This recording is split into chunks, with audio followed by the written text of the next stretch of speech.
তাহলে আমাদের বিয়েটা ফাইনাল? হ্যাঁ, সে তো হওয়ারই ছিল। সে তো জানি, বাট আমার বাবা জলকে রাজি করানো একটু কঠিন ছিল। মা চিনিকে তোর কথা বলার পর একদম গলে গেছিল। সেটা তোর ভাগ্য ছিল।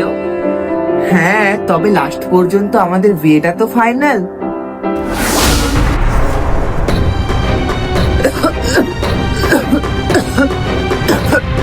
হঠাৎ করে এত ধোঁয়া এলো কোথা থেকে বলতে চা?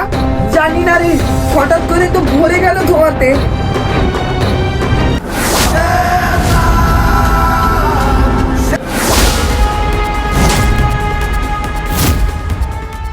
চা, আমাদের এইখানে আর থাকা উচিত হবে না। তুই সসপ্যানে ফিরে যা, আমি কৌটোতে ফিরে যাচ্ছি। চা।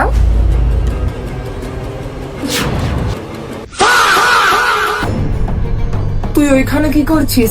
আয় চলে আয়, বাড়ি যাবো। বিয়ের কত কেনাকাটি বাকি। এই চুপ! তোর সাথে কি বিয়ে করবো রে? আমার বুকে ডুবলেই তো গলে যা। সিগারেটের মতো হতে পারবি? ঝাঁঝালো।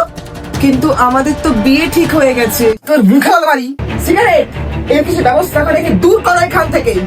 ওকে ডার্লিং, দাঁড়াও। তুমি এটা ঠিক করছো না। আমি চায়ের সাথে সারা জীবন থাকতে চাই। না না না না না।